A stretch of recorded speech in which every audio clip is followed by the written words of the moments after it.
As these elections continue across the country, the American people are faced with a very clear choice.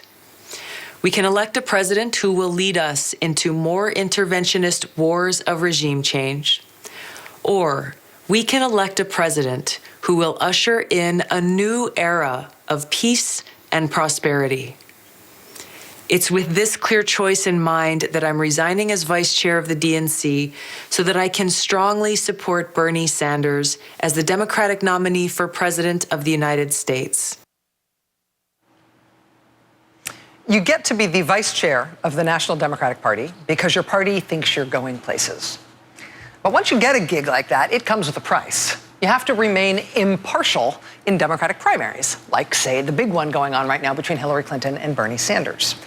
Congresswoman Tulsi Gabbard of Hawaii this weekend resigned her vice chair position at the DNC, in order to endorse Bernie Sanders for president in this Democratic primary.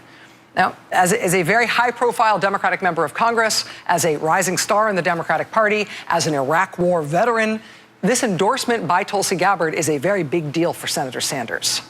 I think it's also a big deal for Congresswoman Tulsi Gabbard. Congresswoman Gabbard joins us tonight now for the interview. Congresswoman, thank you so much for your time. I really appreciate you being here tonight. Thank you for having me, Rachel. It's always great to talk with you. So, as vice chair of the DNC, you had to be impartial. You couldn't say what you felt in terms of your opinion between the two candidates. When did you come to the decision that you wanted to endorse Bernie Sanders more strongly than you wanted to stay at the DNC and keep to that agreement? Well, Rachel, I got to tell you, it's been increasingly frustrating over the last several months as I've seen these presidential primaries continue, frankly, on both the Democratic and the Republican side, and how cheaply both they and most of the media have taken the issues of war and peace in not challenging these candidates to really explain their positions in depth, to examine what kind of commander-in-chief they will be for our country, which I think is the most important job that the president has.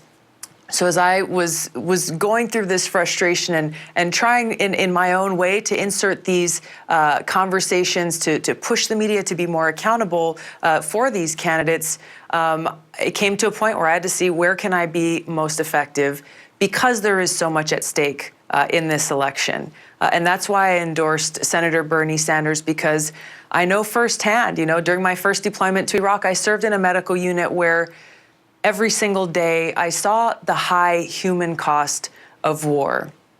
Coming home, serving in Congress now, we're dealing with budgets, and we're seeing every day the economic impact of how all of these resources that we as a country have spent in these interventionist wars of regime change have cost our country and our economy and our ability to really invest and nation build here at home. So I'm endorsing Bernie Sanders because he has that sound judgment and that foresight and that commitment to stopping these interventionist wars of regime change. And there's a very clear difference there between him and Secretary Clinton in that regard. Well, Secretary Clinton has, I guess I would say that she has tried to persuade Democrats that she would not be more hawkish than President Obama. I asked her that question directly. She said she would not be more hawkish than President Obama, and that perception was inaccurate. She's tried to persuade Democrats that she has learned the lesson of why her vote for the Iraq War in 2002 was the wrong vote. You're not persuaded by that argument from her, clearly, but do you feel like if she won the nomination, you'd ultimately be able to support her, or is this endorsement for Bernie Sanders a real absolute rejection of what she has to offer on this issue that's so important to you? Yeah, Rachel, I'm glad you brought this up because there's a few really important points there. I think there's a very clear difference between what someone says and what they actually do. And that's where, as we look at this most important question of who our next commander-in-chief could be and what qualities we look for in them, we can tell what they will do by looking at their past.